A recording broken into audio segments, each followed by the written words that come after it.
ఉపవాస ప్రార్థనలో ఉన్నా. నేను అటు నుంచి ఏం తినలా, 2 ఇడ్లీలు తిన్నానులే, ఒక గ్లాస్ పాలు తాగానులే అని అనకూడదు.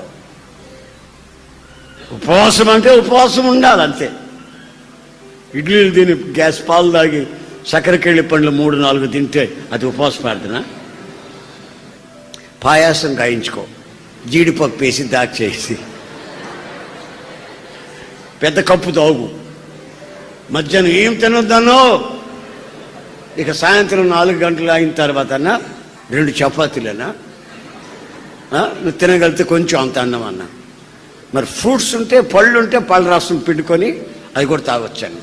ఇప్పుడు 13 రోజులు అయిందన్నా ఉపవాస ప్రార్థనలో నేను ఉండి అన్నాడు. ఇప్పుడు నువ్వు చెప్పే పద్ధతి ప్రకారం అయితే నేను 10 సంవత్సరాలు ఉంటా ఉపవాసం. ఇక అన్నంలో ఏముందండి, పళ్ళ రసాల్లో పాల్లో ఉన్నంత అన్నంలో ఉందా?